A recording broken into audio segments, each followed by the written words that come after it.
right. Try again.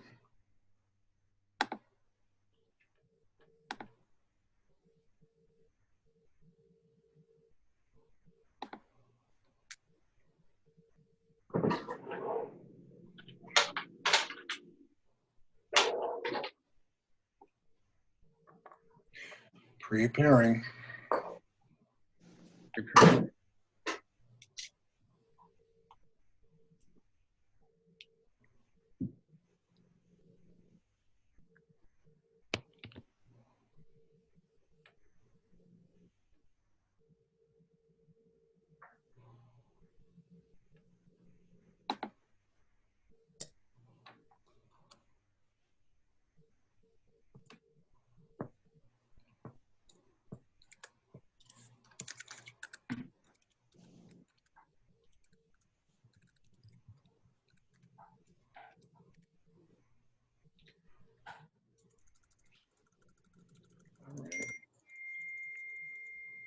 We're on.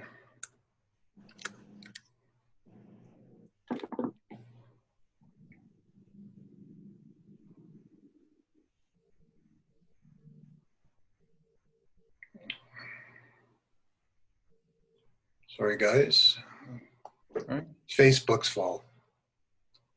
I kicked you Blame out. it on Zuckerberg.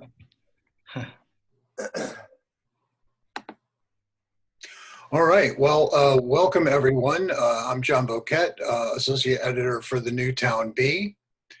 And we are streaming live on Facebook here on our Newtown Bee Facebook page. We want to remind everybody that due to the wonderful attributes of digital technology, if we suddenly disappear and the feed goes bad, we are going to have the video of this event going on our Newtown Bee YouTube page. So I'd like to welcome our panelists to our first diversity discussions. We have got First Selectman Dan Rosenthal.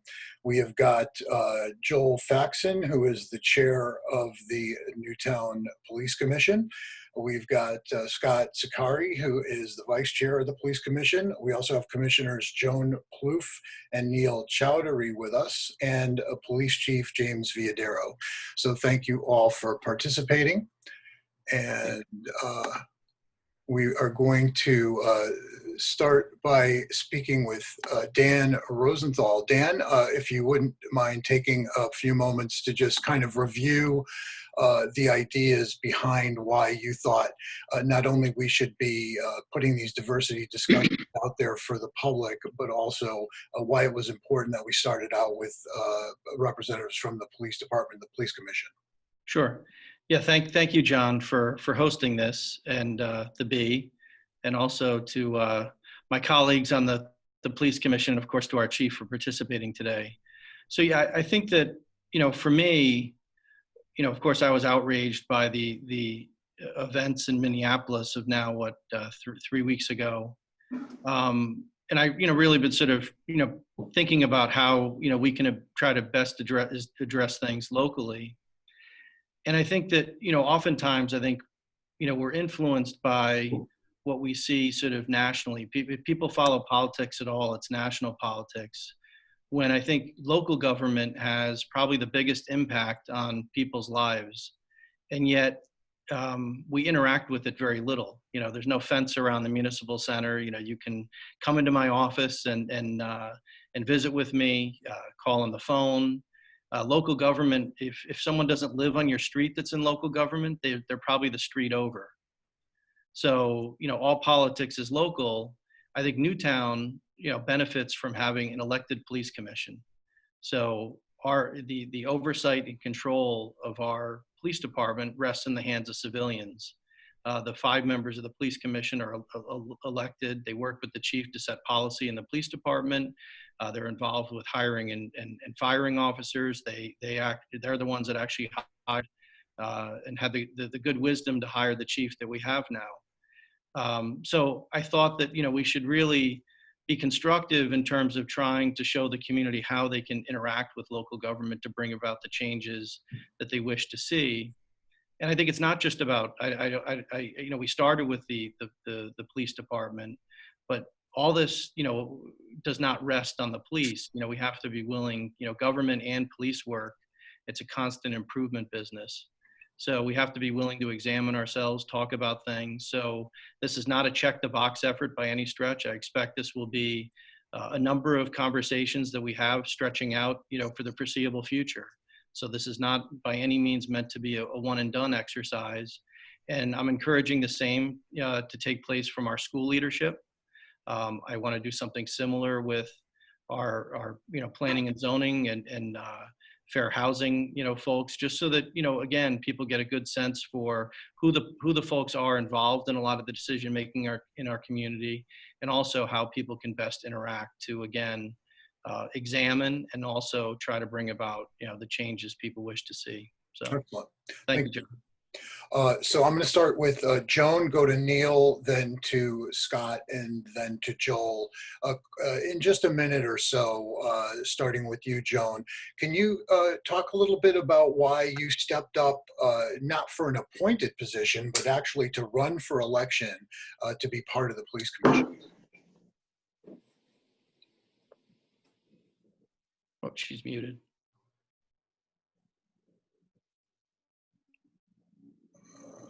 She's on mute. You're on mute, Joan. You got to unmute. Sorry about that. There you go. Sorry about that. Yeah, So everybody could stay on mute. It's fine. I did start out on the commission actually appointed because I was filling Dan Rosenthal's term when he became first selectman. And last year I did win re-election. For me, I thought it was critical to have different voices and perspectives on the police commission. And so I sought to fill that vacancy, Dan's vacancy, and I ran for re-election to maintain a woman's voice on the commission. I'm really proud of the progressive philosophy on policing of our chief, and I'm a big believer in community policing for Newtown.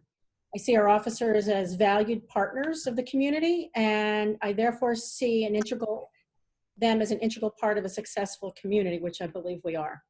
And finally, I felt really strongly that the department needed a new facility, and I'm really proud to have been part of the successful effort to build one. The community support of our police is something that I'm proud of and I take very seriously. They've worked hard to earn it, and I take the community's trust in the department and the commission very seriously as well. And you also have a background in the law. I have a background in the law, yes. Very good. Neil Chowdhury, tell us a little bit about why you sought to be on the police commission.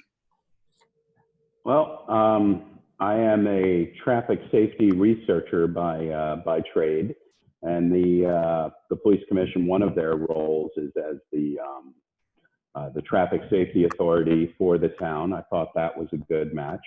More recently, I feel my PhD in experimental psychology may help, and associated knowledge of statistics might help with weeding through a lot of the stats we see coming in related to recent events. So I just thought I could be useful, and I'm the new one here, so I look forward to contributing. Very good. Scott Zakari, all the way from beautiful San Francisco. I'd say that I'm one of these video offices that a background's better. So thanks, John. So I've been a police commission for the last 2.5 years, a resident of Newtown for about 17 years now, with a loving wife who grew up here, and 3 Newtown high schoolers. So very involved and active in Newtown. I'm a successful business executive by day. Been emergency medical technician, doing ambulance work for over 20 years now. And it was really about 7-8 years ago, my passion to dig deeper on the Newtown police side, where I was an attendee and an eventual graduate of the Newtown Citizens Police Academy that Lieutenant Colgren today had led back then. Took the course actually with my father-in-law, who's a resident in town. And from there, just really felt the passion to dig deeper and do more to make an impact for the Newtown police on behalf of the Newtown residents. So from there, have been actively involved in various activities with them, technology updates, and doing some things to help them there. Was actually started up the Newtown Police Building Fund as well. Very passionate about doing our part to advocate the need for a new building And, just for me, really been a pleasure to be able to serve on behalf of the residents, to be a part of the commission. Excellent. Joel Faxon, also long tenured attorney. Tell us a little bit about why you came to the police commission now. About a decade ago? Yes, thank you very much, John. I appreciate the B giving us this forum that we can have a open, live discussion with the Newtown citizenry and anybody else that wants to listen. Yes, this is my 10th year, either 9th or 10th year on the commission, the last approximately 4 as chairman. Originally, I just wanted to get involved in town politics, and I was asked by Jim Gaston. He said, I know about your background, and I think that you would be a good fit on the police commission, because at the time there were no attorneys there. Certainly no civil rights attorneys, which is what I am in large part. I'm a trial lawyer. I've lived in Newtown since 2002 with my family, my wife Carolyn, my 3 kids. My oldest daughter just graduated college and is going to be a 3rd grade magnet school teacher in Minneapolis come this fall. So obviously the events that have transpired in Minneapolis have been very impactful to us. And we hope, that we can make positive change in the town and make sure that things work the way they should, particularly in the police department. I've represented over the years many, many families in police misconduct cases. So I believe that I bring a sort of a different perspective in that I know when there are bad things that happen, and being in this position, I'm able to make change if those things ever happen. So it's good, I think, for me to be able to use some of my expertise that I've garnered over the last 25 years as an attorney to assist the town. And I'm very, very happy with the way the chief has handled everything. Sure. Since he's been the chief, and over the last, couple of months here, we've had many, many difficulties that have been handed to us. He's dealt with them very well. And I'm very proud of all the men and women who are members of the Newtown Police Department, going through everything they have and continuing to make us very proud of them. So that's a bit of my background, and look forward to answering any questions that anybody might present to us. Well, from the good news that will accrue to the Minneapolis School District to the unfortunate news that sort of kicked all this off as of late, certainly issues between police and the public have been a hot button issue for quite a long time. But Chief Adaro, I have to say, looking across the landscape of the media, you were not only among one of the early individuals who put yourself out there to, on behalf of yourself and your force, articulate your feelings about what you saw happen there in Minneapolis.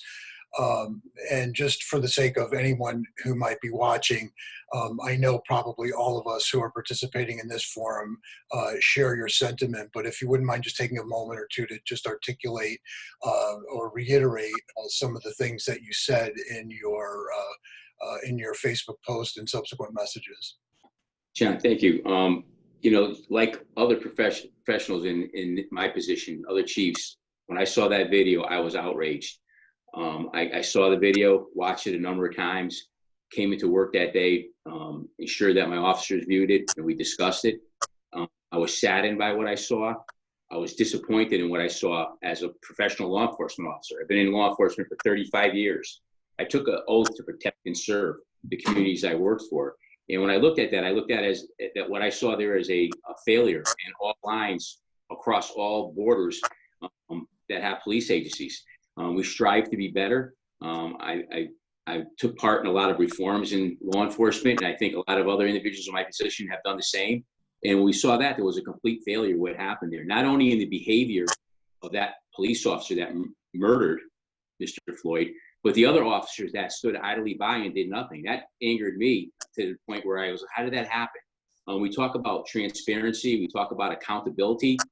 Those officers all had body cameras on. There were people there videoing them. And the culture that I saw there was it was acceptable to do what they were doing. So, as a professional law enforcement officer, I was disgusted by what I saw. And I talking to my officers, every single one of them had the same sentiment.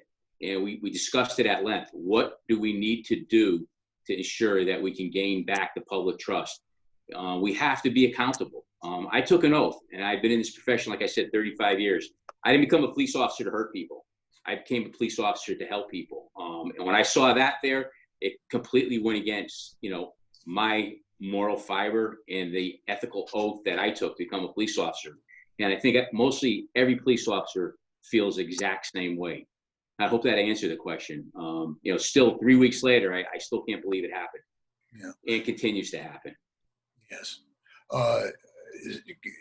I think it's important at this point to share with the folks that might be joining us or might join us later a little bit about your background and experience. I just learned fairly recently that you were appointed, you're a gubernatorial appointment to a statewide panel that writes policy for and creates mandates for police departments, all municipal police departments in the state of Connecticut, that they can take advantage of. And a lot of what you do is also tied to accreditation, right? Correct. I was honored. My previous career, I spent 30 years in Bridgeport, and I had the opportunity to head up our police academy down there at one point. Several years back, I had gotten contacted by members of the post council. They wanted to offer me a position as one of the individuals on the post council, which is the Police Officer Standard and Training Council in Connecticut. That entity is in charge with all the certifications of law enforcement in Connecticut, the training, mandates that come out. And it's a board comprised of not only law enforcement officers, but civilians and academics. And we set policy for law enforcement across the board in Connecticut. I was appointed by Governor Malloy. I think I've been on the council for about 2.5, 3 years. And, for me, it's an opportunity to see some of the reforms that are needed in law enforcement come to fruition. I sat on several panels there. Prior to my getting on the post council, I sat on a panel that looked at interview techniques and identification techniques in law enforcement, which was a problem and a contentious issue in law enforcement, falsely identifying suspects. I had the opportunity to testify at the legislature on that and be a participant in that. Most recently, I sat on a committee that formulated the new pursuit policy, which is a very restrictive policy. It's a great reform in the state of Connecticut, restricts police pursuits in non-felony situations or non-serious violent felony situations, prohibits officers from firing at motor vehicles. It's so the work that we're doing at the post council, we're being progressive. We're listening to what reformers are telling us, what is needed. We're listening to the community telling us, hey, what are some of the issues that are happening in law enforcement? Most recently, last Thursday, we came out with a number of directives aimed at the use of force, barring chokeholds, accountability on behalf of officers that they have to intervene, and a number of other criteria that I posted up online on our Facebook page if anybody's interested in looking at the dictates here. We're going forward. I'm going to be chairing or sitting on a committee that's going to look at writing a model use of force policy for the state of Connecticut, best practices. Sitting on that council or that committee are going to be a number of chiefs, a number of academics, one of them who's an individual from Sacred Heart University who is a retired law enforcement officer from NYPD who helped revamp the stop and frisk policy. So these are some of the things that we're working on a continual basis. Well, as we reported today in this week's edition of the Newtown Bee, the Newtown Police Commission unanimously adopted upgrades and improvements that you brought to them just earlier this week on the use of force policy here in Newtown. And we'll dig into some of that vis-a-vis the frequently asked questions that you answered on the police department's social network page. What I want to do at this time is thank all of the people in town who sent questions and concerns for us to share today and to talk about in the next roughly 30 minutes or so that we have. I also do want to take just a moment to apologize for folks that might have been tuning in and waiting. We had a little bit of a technical glitch and got started a little bit later. So if necessary, I just want to let you all know we may push this a little bit, a few moments later than 5:30.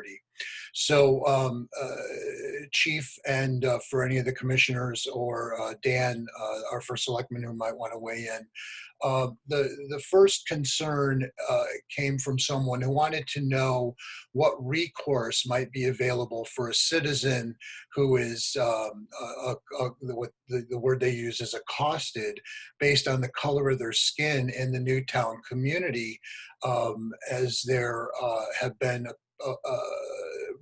rumors and information circulating that these cases have been happening throughout Newtown and Sandy Hook over the years. Certainly, and sadly, this is something that's happening everywhere. But Chief, in terms of your leadership and the training your officers have, if you could explain what the recourse is for somebody who feels that they are being terrorized, singled out, harassed because of their race. What are the steps that they need to take? There's a specific statute that covers that in 3 degrees. It's intimidation based on bigotry or bias. An individual feels that they are targeted because of their race, religion, creed, ethnicity, sexual gender. They're protected by the statute. The first thing that I would ask is, it has to be reported to us. Sometimes we hear things through different forms, but we need a formal report from an individual. An officer will be dispatched there. It'll be investigated thoroughly. We take that kind of offense and that type of allegation very, very seriously. I can attest to the fact that we've had 2 incidents in the town since I've been here that were classified as such as a hate crime. Both of them involved religious symbolisms that were defamatory in nature on buildings. One of them, we investigated very rigorously and thoroughly, found out it was a false allegation. We arrested an individual at a liquor store. I'm sure everybody's familiar with the case. The second case that happened last year was to the synagogue on Newtown Road. One of our officers during his normal patrol in the evening found some defamatory writings and graffiti on the synagogue walls. We took that very, very seriously. Myself, I was out there personally along with the first selectman and our officers, and we did everything in our power to investigate that. We contacted individuals in our intelligence network as law enforcement, brought in the ADL, Anti-Defamation League, had them come and speak, and and I participated in a forum at the synagogue, and I've spoke at other forums for them. We use them as a great resource for information on hate groups or things that we need to know. I recently reached out to the ADL and our intelligence network in here, Connecticut, when I got knowledge of stickers that were being placed on a group, Patriot Front group in Sandy Hook Center. And the information that I got, we didn't know too much about that group. We're given intelligence on that individual group, and it keeps on coming forward. And we were able to learn that it was only Newtown, not only Newtown that was targeted, but other towns in Connecticut, Southbury, et cetera, and some towns that are over the New York border. So, my first advice would be to report it. It'll be investigated to the fullest extent that we have available to us. If we don't have the resources, we'll reach out to our partners in law enforcement to make sure that it'll be investigated thoroughly. We understand the concerns of the community, and I hear sometimes of these incidents happening, but I hear it second or third hand, and I need somebody to come forward and make a formal report. And they, if you can't get the results that you want, my office number is available, my email is available. I will ensure you'll get those results. Very good. Joel, let me just go to you really quick. Any additional input on that once a complaint of this nature goes through the police system and maybe gets turned over into the judicial side of things? Sure. So obviously, any allegation like that would be taken very seriously by a department. I have no question about that. If there's an investigation and it results in an arrest, that would be after a warrant would be issued after the investigation. There are potential serious charges that could be brought as a result of that sort of thing, as the chief alluded to. I mean, these are felony charges that are going to have a significant punishment associated with them. And I know for a fact that the judges that would be sitting in Danbury would take these things very seriously. And so would the prosecutors. I've worked very closely over the years with prosecutors in the Danbury Judicial District that incorporates Newtown, and a very good group of people over there. The state's attorney is from Newtown, Steve Sedensky. So we have resources within our town, within the judicial district, that would definitely work this through the system and make sure that if these allegations are factually true, then there would be serious criminal repercussions. No question in my mind. Very good. Chief, another scenario kind of riffing off of this. The questioner is interested in how the Newtown officers are trained to handle incidents when an individual may make a false complaint or accusation about another individual or individuals of color as a means of harassing those parties by sending police to their door. You know, we've had extensive training on hate and bias crimes. It's a mandate that also our officers are updated on it every 3 years in their training cycle. That's a serious crime that would be reported. Just like any other crime, you know, we're going to get all the facts and objectively look at it. Witnesses, statements, recordings, videos. And, you know, we have to, based on the law as police officers, in order to make an arrest, we have to have probable cause. So as Attorney Faxon said, you know, we would prepare a document, send it up through a warrant process, and have a prosecutor review it. And if they review it and they think there's probable cause, send it to a judge for signature. It's something that we would take very seriously, and we would use all our resources available to investigate a crime like that. I would look at that as, you know, using that type of behavior to intimidate somebody in our community. I take that very seriously. Okay, regardless, you know, of what the facts are, or, you know, we're going to get all the facts available to us and look at both sides. You know, our officers are taught to go out there to look at all the facts, be objective. They're going to get all the information, assemble it, and present it to another authority to look and see if there is probable cause here. But it's a serious offense. We will take it seriously. And I think right now, you know, we're starting to hear things that are happening, and I would just hope again, I'm probably reiterating this over and over again, it has to be reported to us. You know, for us to take action, I need somebody to report it to the agency so we can go forward with an investigation. I hope that answers your question thoroughly. Yeah, well, just take it one step further. So someone decides they want to go after another individual of color in the community, or anyone. They make a call to the police, make an accusation, then the police officers show up at the individual's home who has been accused. Certainly anyone can put themselves in the place of the individual opening the door to police officers standing there saying, "We got a report of fill in the blank." Correct. Is there any advice that you could give to the individual opening the door about what they need to know or what they should say to the officers? Yeah, and that's a concern to me right now in this agency. You know, if our officers are put in that position, you know, we'll get a call, a complaint, then we have to go someplace to investigate that. You know, I think we've been talking to our officers over and over again on this issue, and again, more recently in the past several weeks. You know, you have to be able to understand and show compassion and be empathetic and understand that what a person perceives as what you are doing when you show up at that door, and just be fair, be impartial, and, you know, explain to the individual what exactly is going on, why you're there, and, you know, be understanding and let them know. And then give them the assurance, if this is a false allegation, we will also take it to the full extent of the law that we have possibility to bring it forth in a warrant. So if it's a false allegation, we're gonna investigate it, and we're gonna take any action available to us to ensure that that individual that filed the false allegation is punished and brought before a court of law to make sure that they answer for what they have done. As the attorney was saying, there's 3 different statutes, intimidation based on bigotry and bias. The first 2 more serious, punishable as a felony crime. The 3rd, a misdemeanor. So they're looked at and they're viewed upon by us in law enforcement and the judicial system as very serious crimes and very serious allegations. So people in Newtown can feel confident that they won't be, that the assumption of guilt will not fall upon them if an accusation is made. Now, you know what? We, as law enforcement officers, we're sworn. We have to be objective. We're going to get the information on both sides.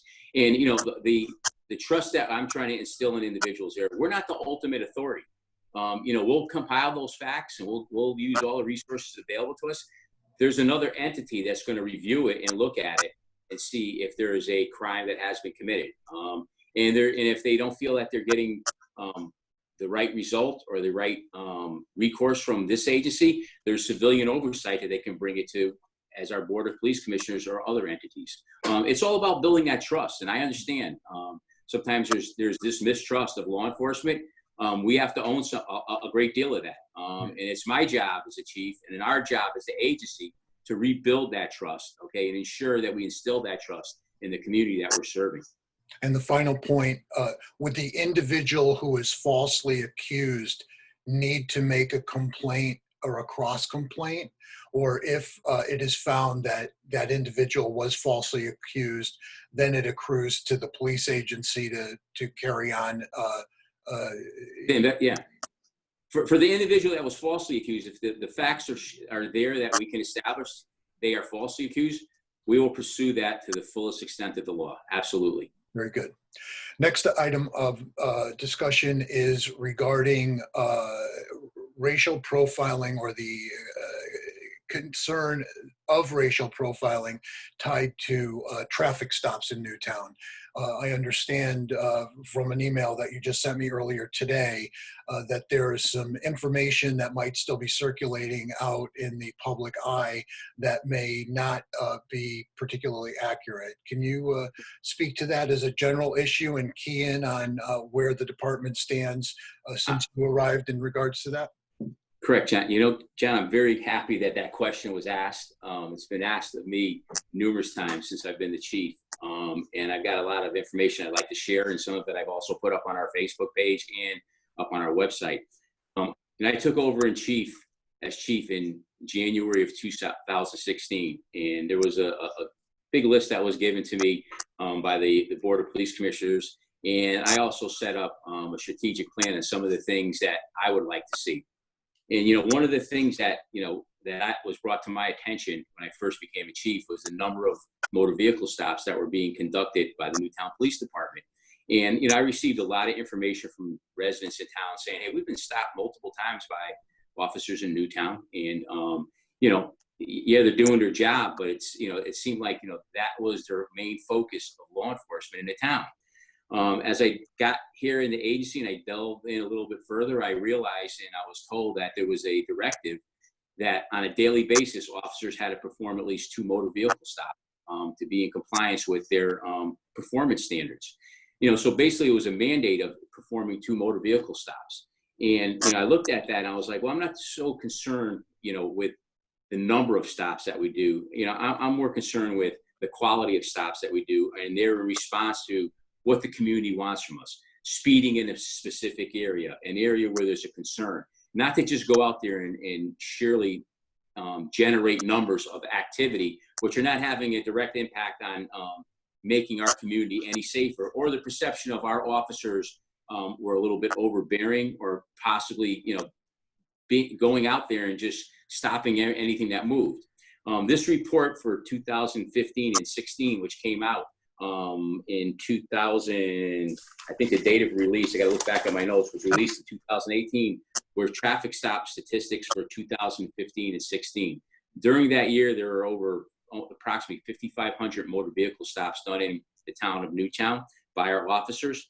And when I received the initial report, I was immediately concerned.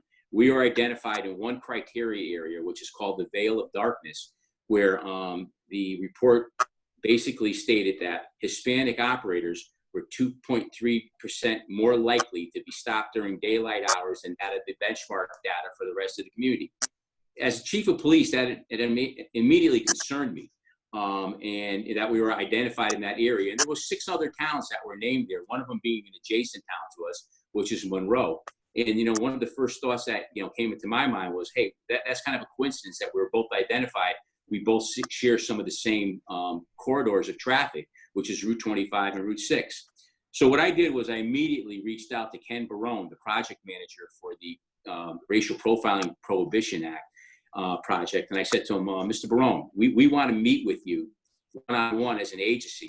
And I think there's a lot of data that we need to give to you, share to you. And one of my main concerns was, I understand that the driving population and the way the statistics are tabulated, but I said, I don't think there was a consideration given to the amount of traffic that goes through our town on the Route 6, Route 25 corridor, Route 34 corridor, and the advent that we have 3 exits from I-84.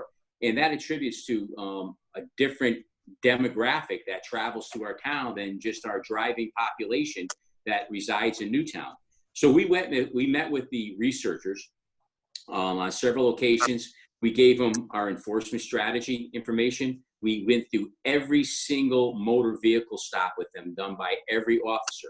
We told them some of the grants that we were working on, distracted driving, DUI, other grants that, enforcement activity. We gave them the specific areas that we are looking at. We told them specific areas that we focused on because of the information that we had on data on accidents in those areas, community complaints, concerns from other individuals that focused our activity on those areas. And after comprehensive review, there was another report that was sent out. And that report is the supplemental report to the data that was first put out in the first report. And basically what it looked at is they looked at all the data again, and they came out with a finding that they said, although there was a statistical difference, disparity in the data that was provided in the first report, they saw no racial profiling in the data that was there when they went through it all. And they also looked at and they realized that Route 6 and 25, they called it a traffic magnet in the area, was drawing in a different demographic of traffic through our town. And although there's a statistical disparity in the data from the first report and the second report, the data is the same. It doesn't demonstrate racial profiling. There's also a paragraph in there that said that on a individual officer basis, they looked at every individual officer, and they looked at the amount of stops they did and the individuals that they stopped. They saw no evidence of racial profiling by those officers. And, I wrote a letter, and it's included in that package that's up online, that, I welcome the review. If I'm doing something wrong or we're doing something wrong in this agency, I want to know, okay, that's accountability. And what do we have to do to make it right and improve our operations and ensure that people will feel trusting that they come through this town and that they're not going to be targeted. One of the things that he did bring up, that the report did bring up, and Dr. Barone or Mr. Barone brought up was, hey, looking through it, there was an inordinate amount of mechanical violations that were being looked at. And, I kind of told them about what I felt as far as the previous mandate that was issued by the administration that was here prior to me. And, the pressures that were on officers to produce and get their productivity level up. And he said that could be a direct factor that may be attributed to those extra violations. Officers are out there looking, okay, for things. I felt a lot better after that second report came out, and this particular line that they didn't find one officer that was a concern to them as racial profiling. To me, that was somewhat vindicating. One of the other concerns that I brought up during this report was the initial report comes out, and the departments never had an opportunity to refute or review the data before it was publicly published. And I had the opportunity to go up and speak to Mr. Barone, and I spoke at my concerns at a committee meeting on the racial profiling task force. And as a result of a number of towns having that same concern, when the new reports came out after that, prior to releasing the reports and identifying departments, which is an indelible mark, once it's there and it's released, you can't take it back. They're going through all the data before they release the report. And I think if that would have been the process in 2015, 16, you know, I think there would have been an explanation there. I had a couple questions asked to me most recently, and I said, it's a learning experience. It truly was a learning experience. I know the report, I know the project, I support the project. I really never fully understand how the data was vetted and, you know, what the process was. Have we changed things? Yeah, we've changed things. We did some retraining for our officers and looked at how we're doing things, how our operations are improved. Like I said, that 2 stop a day minimum, that's not one of my priorities. That's something that's not a directive that I rescinded immediately. Since that time, there's been 2 subsequent reports. Newtown has not been identified as in any of those areas in the 2 subsequent reports. So, you know, I feel that, you know, while yes, we are identified, I hope somebody, you know, would learn from something that, you know, we experienced as being in other departments. And, you know, cooperation with the researchers was invaluable to us. I mean, we learned things. My command staff learned things. They fully understand the project. They fully, you know, buy into the project. You know, like I said, I hope there's a positive that came out of initial and negative. I know it was a lengthy explanation there, but there was a lot of material that came down in between. Well, there's a lot of people asking about it, Chief, and I think it deserved the time you spent. I guess my only follow-up is when the state police make traffic stops on 84 or any of the state roads that run through town, do those accrue to the Newtown records? No, they don't. The only analysis that is done is the stops that we do. Okay. In Newtown, okay, the state PD stopping motor vehicles in Newtown, it's agency by agency, you know, and on each stop, there's data that's collected. An officer has to do a racial profiling form, and they have to, if it's a stop that they initiate, they have to fill out the form completely and make a determination as to the race and ethnicity of the individual that they're stopping. And they have to hand that individual, if they do a motor vehicle stop, a process form that shows them that if they'd like to make a complaint, they can do so. I'm happy to say, you know, 2015 through 2019, we've never received a formal written, oral, verbal complaint on somebody that had a motor vehicle stop done. They are given the appeal process. They are given the complaint process. So, you know, I look at that as, you know, our officers are acting professionally. You know, like I said, was that a learning experience? Yes, it was. And I think there was a good outcome to what happened there. Right. So you mentioned no complaints coming from traffic stops. It's probably just a yes or no answer, and then on from there. Any complaints? Yeah, let me be clarify. No bias-based. Right. Complaints. Yes. Where individuals said they were targeted because of their bias. Correct. How about complaints about excessive use of force? I pulled data up for the last 5 years. We have not had a complaint of excessive use of force. Okay. The next item we want to talk about is the growing role, which was already pretty substantial, but how policing is changing. There's calls out there for taking, you know, financial action against police departments and putting more social services and other people on the street. But Newtown Police works very, very closely with social service and human service agencies and nonprofits in this town, right? Yeah, I understand, you know, some of the concerns that there's now credit for defunding police and taking some of that money and going into other agencies, social service, recreational, you know, a whole host of other things. Yeah. And I fully understand that. You know, as a police officer, and like I'll keep on going back to say, you know, I've been in here 35 years.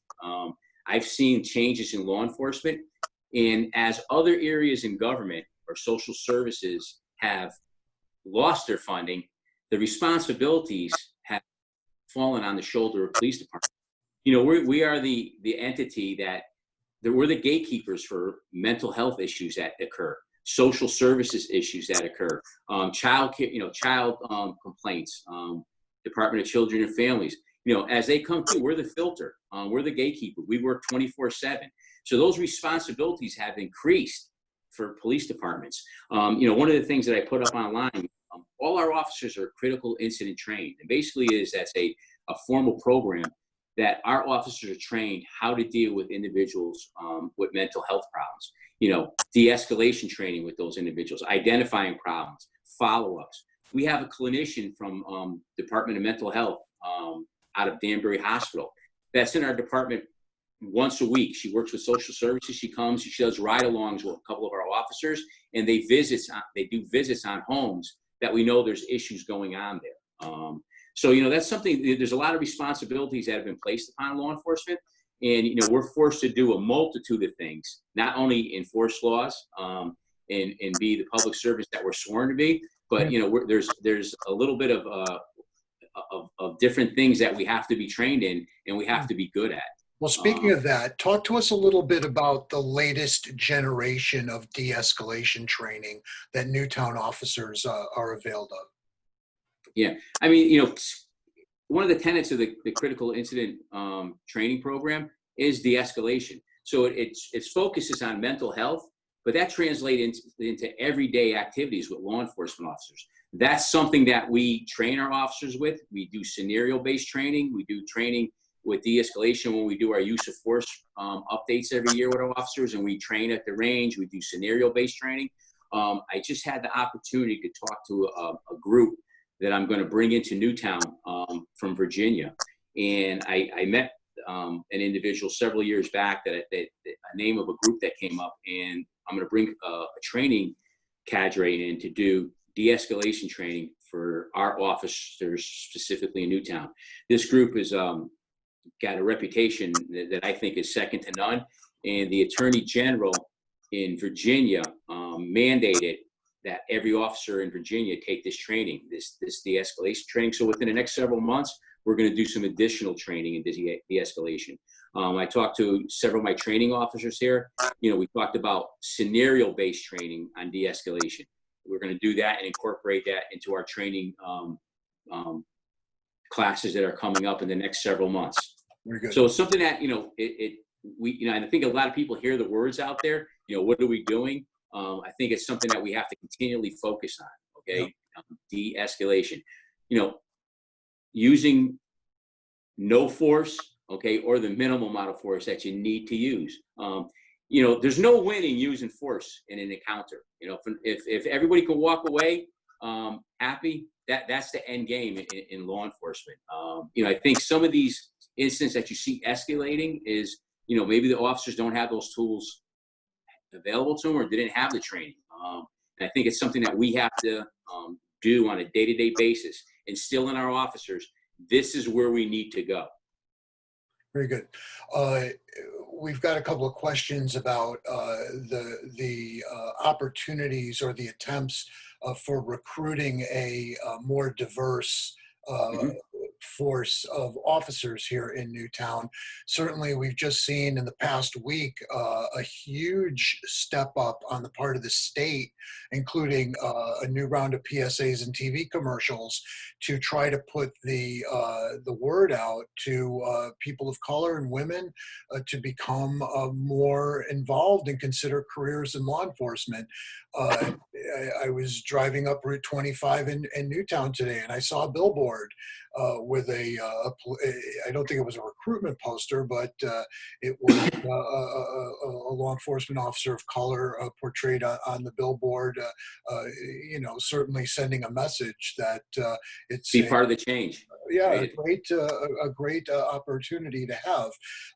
Tell us a little bit, if you could, how you could go further, perhaps, to try to recruit a even more diverse police force here in Newtown under your leadership. John, I welcome diversity. I came from a large police department, urban area, which was very diverse, Bridgeport PD. And, you know, I came on in 1985, and, you know, several mandates had to be put in place that I think Attorney Faxon is very familiar with, that forced certain municipalities to diversify. You know, I see the value in diversification in the police department. Newtown's a very small department, 45 officers.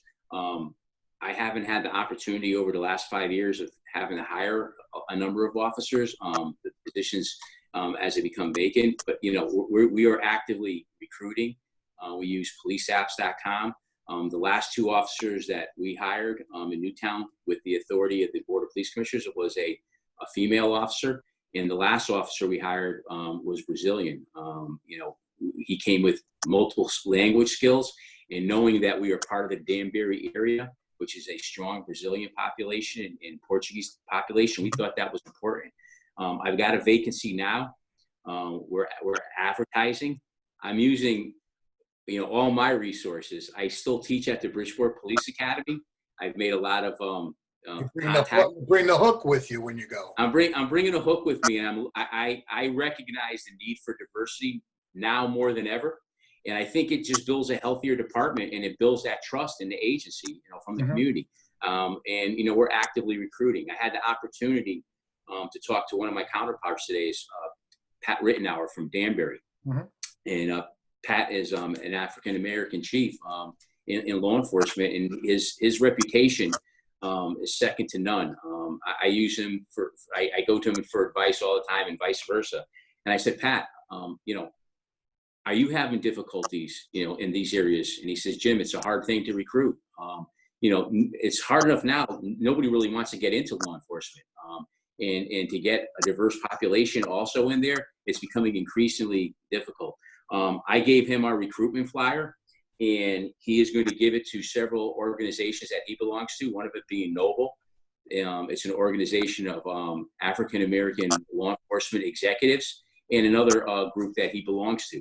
So, you know, we're going to make every attempt that we can to get, you know, diversifying this agency. I have one opportunity open now. I've talked to a number of individuals, and I've been contacted by a number of individuals that I'm looking at, you know, getting them to apply. And I foresee another opportunity in June of 2021 when we have another retirement. But believe me, that's one of my main focuses. I've had numerous conversations with Chairman Faxon on this. I said, this is something that I want to do. This is something we need to do. It was in my strategic plan. And, you know, as a community, they have my word. I'm going to do everything in my powers to make sure that happens. Good. The time is ticking down. We've got about 7 or 8 more minutes left. I just want to go, if we could keep it to just 2 or 3 minutes, to First Selectman Rosenthal and Commissioner Faxon. Sort of the same question or the same concept about recruiting more diversity, I guess, to the police commission first and foremost, but also across the board of elected and appointed officials. I think when people say, why don't you have more diversity in your political leadership and on your boards and commissions, they may not understand the process by which people either get recruited for and go through an election process or an appointment process. Dan, let's start with you. You don't want to start with Joel? No, I'm kidding. No, I think I can actually speak for both parties on this front. Both parties are always looking for new people to step up and get involved with either elected office or appointed opportunities. And I think that both parties would freely admit that it's a challenge. You know, I think that we are served very well by the people that do step up and volunteer. So I don't think there's a deficiency there, but certainly it would be nice to have, you know, more diversity and to be able to run slates of candidates that, you know, perhaps, you know, again, shared, you know, different cultures and ethnicities. But it's a challenge. I guess we have to look harder at why that is. Certainly Newtown is a town that does skew, you know, more to, you know, it's a predominantly white community, but certainly we do have, I think, a lot of people of, again, different cultures and ethnicities that could serve the town very well. When we have appointed vacancies on different boards and commissions. We do post those. Someone had given me the suggestion when I took office, the B does advertise those and has traditionally done so. But we've taken to putting them up, using our email system and emailing the public when those vacancies arise. They're typically vacancies that fall to one party or another. So let's say, for example, it's a Democratic vacancy. We'll collect resumes and then send them on to the Democratic Town Committee so that someone can be interviewed, and then they'll typically send a recommendation to me, and I'll of course request the appointment from the Board of Selectmen. The same goes for Republican vacancies. Unaffiliated voters are also considered for vacancies. So I can tell you with all sincerity, we are always looking for new people to step up and get involved. So I would love to have the opportunity to consider anybody that wants to step forward and serve the community. And I think both parties would say that with certainty as well. Very good. Joel, anything to add? No, I just completely agree with what Dan said. It's a 4-year term on the police commission. We're very lucky, and I think the chief alluded to this, and Dan may have as well. This is really one of the very few places in the country where a police department is actually overseen by 5 elected officials who the police department has to report to. It's not somebody that's appointed by a political party. It's not somebody that's appointed by a mayor. It's not somebody that's appointed by the police chief. We're a truly independent body, statutorily and under the charter of Newtown. And we get the final say in the way things work in the Newtown Police Department. And obviously, more diversity amongst the members of the commission certainly would be welcomed. The only constraint we have, obviously, is we have 4-year terms. So someone would either have to resign or a new position would have to be a contested election. But I certainly would advocate for as many people that want to get involved in local politics should do it. As many people as want to get involved in on the police commission should definitely do it. This is one of the places that's an absolutely apolitical environment between all 5 of us. It's very unusual to have any dissension among the group in terms of what we think is the appropriate vote on a particular issue.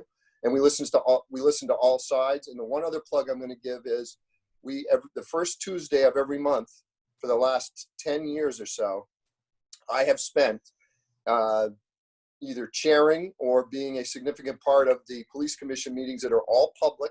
I would urge anyone in the public to come out because we listen to everybody. There's 2 opportunities at each meeting for any member of the public to make any statement they want relative to anything that's within our purview. So we encourage that participation.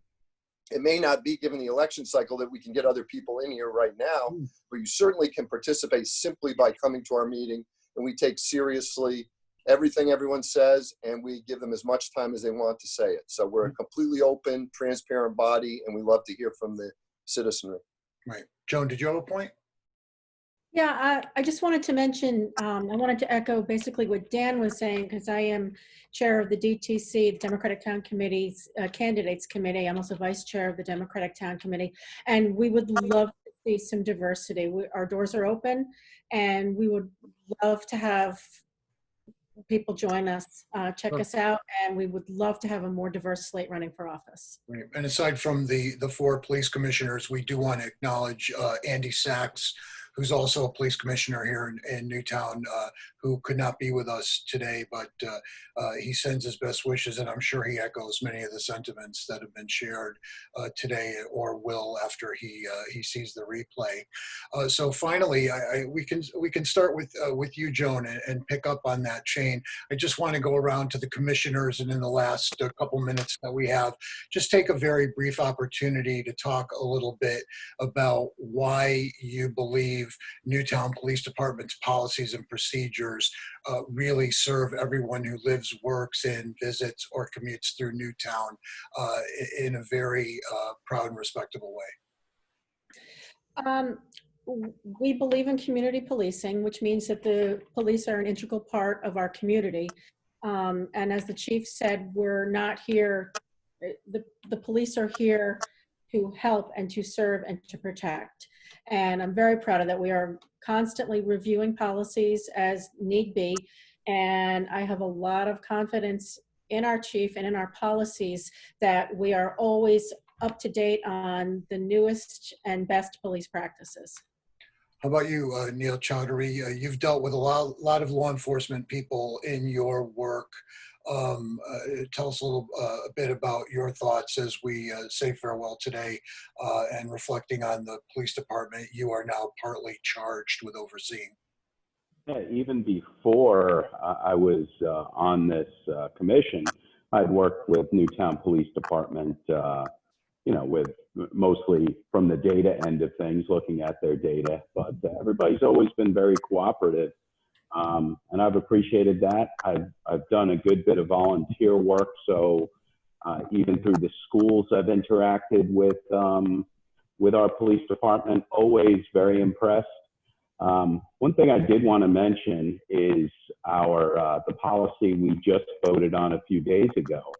That policy hadn't been updated, and correct me if I'm wrong, Chief, please, hadn't been updated in roughly 16 years. And it only needed a few small tweaks to be, I'm going to use the word compliant. Well, there is now compliance needed, but to match what the researchers out there suggest are the best policies to reduce violence against unarmed individuals. So I think that's pretty impressive that fully 16 years ago, we were almost already there. And that's a testament to our police department, being progressive, taking a look into the future. And, I was very happy with the changes the chief suggested for that policy. And I look forward to working on other policies to make us, even more in tune with the public. Making the best practices even better, for sure. Yeah. I do want to remind people, shameless plug, they can go to the Newtown Bee print edition, which is on newsstands now, and read all about the updates to that use of force policy, or go to the police department's page on the municipal website and review it at length, download it, examine it. Questions or issues, I'm sure both the police commissioner would be glad to hear from you as a resident, or the chief would be glad to hear from you via email, visit, or phone call. Scott Zakari, how about you? What are your thoughts about this police department vis-a-vis the people who live or pass through Newtown? Yep. So the policies and procedures, are there for protecting people from a citizen perspective, people passing through it, but it acts as a guide as well, right, for the men and women who serve and protect us daily. And like Joel said, these are documents that we review periodically. There's transparency at all levels, which I think is a key thing to point out with a board like what we have with monthly meetings, like Joel said. These are documents that are living and breathing, and things that we share openly and communicate out, as you shared on this last Monday that we reviewed. So I think it's a key thing to point out that it's a living, breathing process for us on each of these documents that we share. Very good. And Joel Faxon, you certainly in your career see every facet of the diamond when it comes to law and law enforcement. What are your parting thoughts?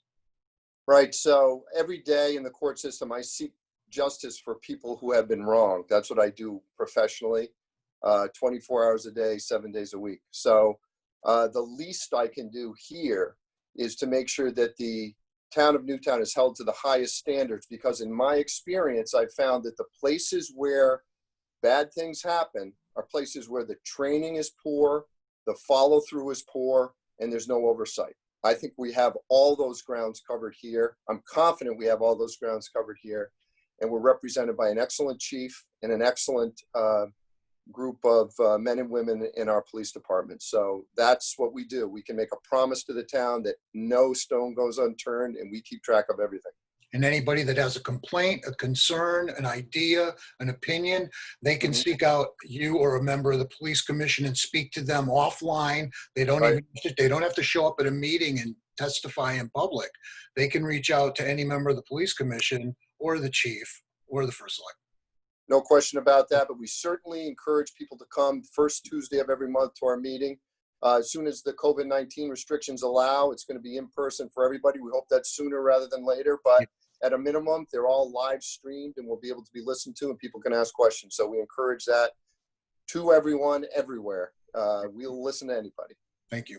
Former police commissioner and first selectman Dan Rosenthal, just a few seconds for your last words, and we'll put this diversity discussion down, and we will look forward to the next. What do you have to say, Dan? No, I'm appreciative of, again, to be hosting this, but everybody's time, our chief, our police commission. Let's not let this be the last conversation. Again, my sort of outreach on this, and you know, I called Joel Faxon 2 weeks ago and said, look, we need to start a dialogue, and again, continue that dialogue across a lot of our other elected bodies. You know, really, you know, our chief really has done a wonderful job, I think, guiding our department. I do get to spend a lot of time with our chief, a lot of time with the men and women that serve our community in the police department. I'm proud of all of them. Again, as chief said, it's a constant improvement business. So nothing is ever perfect. Perfect is an aspirational goal, and we have to keep working towards that. But more than anything, I don't want this to be the last conversation. I want this to be the beginning of many. So as Joel said, you know, people can attend meetings. You know, I want to have additional online dialogues. You know, I'm looking forward to hopefully engaging with our school system, and again, some of our land use agencies around many of these same conversations. But you know, let's continue the conversation and keep working to make Newtown the best it can be for everybody. Very good. I want to thank you all. First Selectman Dan Rosenthal, Police Commission Chairman Joel Faxon, Vice Chair Scott Sakari, Commissioners Joan Plouffe and Neil Chowdhury. Also appreciation to Commissioner Andy Sachs, and of course, Police Chief James Adaro. You've all spent over the allotted amount of time, but I think we got through a lot of material, and I hope folks stuck with us on Facebook, or they'll go back and watch the video on the Newtown Bees YouTube page or on our Facebook page, so that they can then take the latest, best information and share that on social networks and over the back fence, so that everyone who cares to have an educated discussion about it will have the best information that they can straight from the mouths of the people who do it. So thank you all for this, and we'll see you at the Newtown Bees next diversity discussions. And that'll be coming up. Look for it on the Newtown Bee. Visit us at newtownbee.com, or check us out on Facebook, Twitter, YouTube, or on Instagram. Thank you all. Thank you. John. Thanks, John. Sure. Thank you. Fantastic. Thank you very much, everyone. And we'll be in touch. Chief, thank you very much. Yeah. And, John, appreciate all your effort coordinating this as well and getting everything prepped for us. okay. Everybody go enjoy the evening. It's still beautiful out, and we'll see you all around town. Thanks, Great. everyone. Thank Bye. you. Take care. Thank you, commissioners.